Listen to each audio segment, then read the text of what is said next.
I told you guys I had some travel plans. Welcome to Savannah, Georgia. That's where I'm gonna be for a couple of days.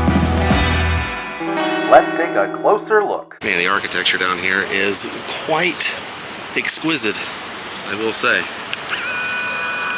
It's a different kind of feel down here. We are waiting for the tram, the trolley. I'm gonna do a trolley tour around Savannah, Georgia. Man, look at that gold-plated roof on that building there.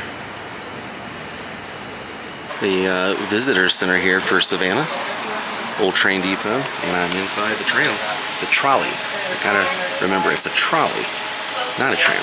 Our history museum holds over 250 years of Savannah history in there. They have a replica of the bench from Forrest Gump, but occasionally we might hit a strange bump, so y'all just be wary. That's the spirits just shooting us a birdie. They're not very happy after all these years.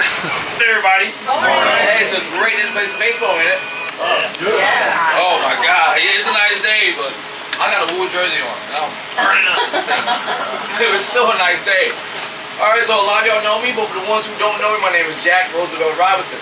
But many people call me Jack. The reason why I'm here is because I'm the first person of color to be able to play at Gracie Stadium. Gracie Stadium is the third oldest active stadium in the United States of America. And it only fallen Wrigley Field and Fenway Park. It was built in 1926. The same stadium as players such as Ty Cobb, Lou Gehrig, and Barry played at. And the little red brick building on the back, that's been turned into a gym for the students. It was once an automotive shop. On the right, Independent Presbyterian. They were founded 1755. We had 3 great fires in Savannah, 1796, 1820, and 1846. Savannah says, sure, put everything back the way you found it when you're done. Savannah said, hey, can we have the bench? They said, sure. Go to Home Depot and get one like we did. So ours is in the History Museum. You look up to the right, you'll see that steeple. December of 1864, General Sherman came into town. Every church shut down because they were afraid, except this one on the right. This is First Baptist. This is the only church that stayed open, and everyone worshipped together there. And the more iron around your home, it meant you were very wealthy. You'll notice all the ironwork around this beautiful home on the right. But I'm going to show you something pretty unique to Savannah. Get ready to tell y'all who it was built by, but there he is himself. This is the incomparable Mr. William J. He built this beautiful building. He's going to tell y'all all about himself. Good day, Mr. J. Well, hello, everyone. Hello. Yes, my name is William J. Architect at your service. You see, I graced Savannah with my presence in 1817 as one of the first professionally working architects in the United States. Over the years, I became quite the toast of the town by designing and constructing 24 buildings. If you ever saw that movie, Something to Talk About, Julia Roberts, Dennis Quaid, y'all seen that? Well, if you remember that scene where she caught him having dinner with another woman, she was standing in the street in her nightgown. Y'all remember that? She called him up and said, hey, what are you doing? He said, I'm at work. She said, no, you're not. Yeah. It was right there at the Sixpence Pub. We're coming up to stop number 3, the most haunted house in the historic district, the Sorrel-Weed house. Now, Francis Sorrel built this home in the early 1820s. His first wife, Lucinda, well, she passed away from yellow fever. His second wife, he married a few years after, which was his sister-in-law, Matilda. And here it is.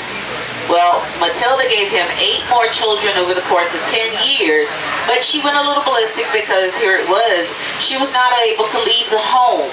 Women in the 1800s, if they were with child, they were stuck in the house. He would throw parties for her, thinking that would make her feel better, and it did for a little while until she caught him having an affair, and then she jumped off the back balcony of this home. This is the Sorrel-Weed house. This is stop number 3 on our tour. There was a doctor, had twin daughters, so he decided to build these houses for his daughters. They mirror one another inside and out. The only thing is, when he finished, the girls stood outside and they fought over who got the right and who got the left. Grandfather to Johnny Mercer, the songwriter, built this home, but no Mercer family lived here. And 1960 is when Jim restored it as his private home. The front left parlor That is where what we call the unfortunate incident occurred. We don't say the M word. You see Jim having gone to trial 4 times and being acquitted 4 times. Well, a funny little thing happened. You see, we think it's more of Danny's revenge, but we do believe in karma because Jim died of a heart attack 6 months after the last trial in the exact same spot that Danny Hansford passed away. So that's Danny's revenge, more than likely. But also we buried bodies in the park. We had 4 yellow fever epidemics, 1820 being the worst, and here it is with yellow fever. Well, folks, they weren't quite sure how it was spread. The old Candler Hospital's on the other side, we'll see that soon, but all throughout this area there were tunnels. So folks used the tunnels to get from point A to B. They thought it was contagious. But they would take the bodies, wrap them up, put them in wagons when they took them out of the Candler Hospital, take those wagons through the tunnels, bury them from as far as the fountain, all the way through to this back area of the park. You should realize that's why the grass is so lovely and green. Just really good fertilizer. The tree you see coming up, this is the oldest live oak tree in Savannah. This is the Candler Oak. She's named for the old Candler Hospital. She has been found on original maps when Oglethorpe started Savannah. This tree, over 300 years old, is protected. You see, she has 1 suspension cable pulling up her limbs. She was put on a registry to protect her in 1984. You'll see 1859 on this house on the right, and this is what we call Savannah Gray brick. This was very popular in the 1850s. It was made from the mud in Savannah River. This brick was also made on Hermitage Plantation by slaves. So after the 1850s struck, everybody wanted their house built out of this brick, or they wanted the house built out of stucco. Sit in the square, way back off in the square, to watch the lights come on. We think mainly they were waiting to see who's going to blow up. The dueling ground and the children's playground was a Colonial cemetery. Park Cemetery. First body was buried here about 1745, the last 1850. Now, there's about 800 to 900 headstones, tombs, and mausoleums. There's well over 10,000 bodies in the cemetery, and we're in the cemetery now. When we started developing, making roads and houses, we picked up the fence and we moved it. It was 2 blocks to our left. So we picked it up and moved it over here, but we didn't move the bodies. We put the headstones on the far east wall to honor the dead. You'll see how this tomb sits outside the fence.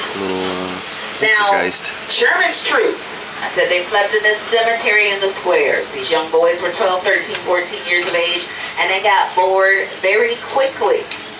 So these young boys, here it is, they had to find something to do. So they would walk throughout the cemetery and they would start changing dates on the headstones. Now you're going to see a lot of 1820 if you walk through there as well. Remember, I told you the worst yellow fever epidemic. Now, you walk through there, you might find somebody who died at the age of 399. You might find somebody who had died at the age of 212. You might find one like we found where there was a lady, she died at the age of 12 and is buried with her 3 kids, don't ask. There's a mass grave on the front marked by a plaque, and that plaque says almost 700 buried here. The reason being the original count was 666, the devil's number. We were not about to put that on a plaque, so it was called the Devil's Disease. Now, it was cold, so these young soldiers had to find a way to keep warm. What they would do is they would open up the tombs, the mausoleums, they would take the bodies and the bones out, and they would climb in. And then they're using the lids of the coffins as firewood. So they sit here and they're looking, and they're finding scratch marks, claw marks, and fingernails embedded in the lids of the coffin. Yellow fever caused a coma. The color you're seeing on the windows and the shutters, that is what we call haint blue, H-A-I-N-T. The Kehoes had 11 children, and the twin boys, well, they were playing hide and seek with their siblings.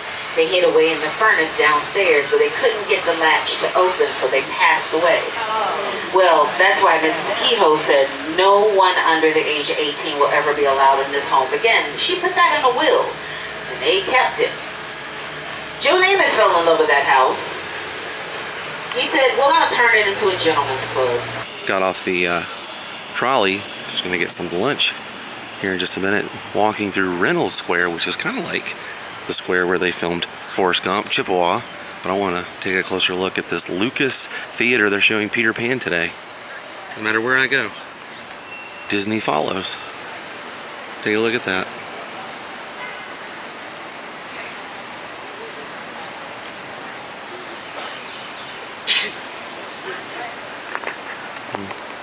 Free organ concerts, open house in there as well. That's pretty cool. They're showing Rocky as well, Sylvester Stallone. Now, in 2013, they filmed a movie here starring Alan Rickman, who played Hilly Kristal, who formed pretty much the birthplace of punk rock music in New York City. CBGBs, where the Ramones, Iggy Pop, Blondie, Television, so many other bands started there. The Police, CBGB's historical, but they filmed the movie here, the exterior shots of CBGBs. They remade CBGBs out here. And we're gonna go match it up. And right over here is the Paula Deen restaurant. We're almost where they rebuilt CBGBs. And this was it. And the way you can tell is because of that brick right there, busting through. If you look at the photo I'm inserting right now, you can see it, the poles and everything. They basically just built a storefront here. Right there. CBGB, OMFUG. So basically they made this whole area New York City, and right here is about the angle of this shot. Walking up to the entrance of CBGB's right now. It's cool, that light can be seen in the photo. And they built like a exterior, like walking out here, and they covered this up with a bunch of wood. But the pole was exposed and completely different. And right here was the sign for the hotel. That's awesome. Right next to this oyster bar here. Sorry, Charlie's. But this was CBGB's. And if you look, there's no way that's the interior used in the movie. They filmed it at the studios down here. Isn't that crazy? CBGB's right next to Paula Deen. I wonder what Hilly Kristal would think of that. And that was cool. A lot of filming locations down here. Pretty wild, I will say. See that bridge right there? Kind of crossing one right now. A little sketchy looking down here. Look at that staircase they're taking straight down. And then right there's the bay. See all kinds of cargo ships and stuff going.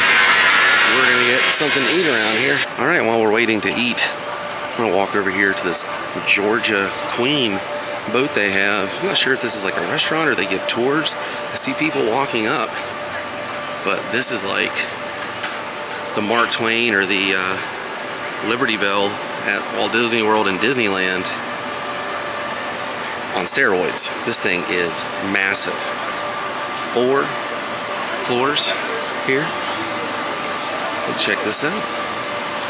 There's the riverboat check-in. Look at that, man.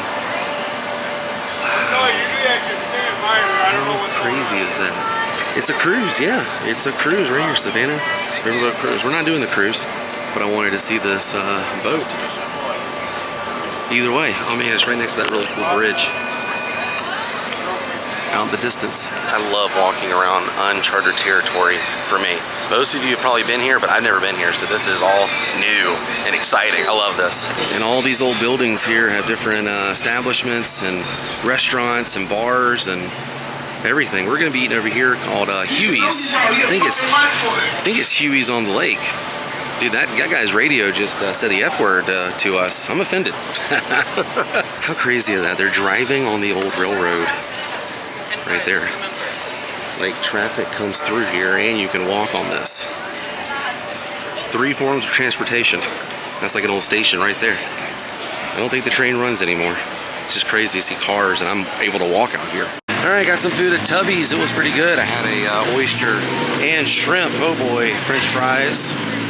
Not bad. Not a bad way to kind of wrap up this day. And the Georgia Queen is kind of booking it right now. Well, this was a fun day. I hope you guys enjoyed this episode. I'm going to be here a couple of days, so expect more episodes and filming locations and museums and all kinds of interesting things. But I think we came, we saw, we took care of business here today in Savannah, Georgia. It's nice to be on vacation. I'm glad you guys are going to get to hang out with me. But I think our adventure for today has come to an end, which means it's time to say goodbye. I'll see you guys on the next episode. Until then, stay weird. Goodbye.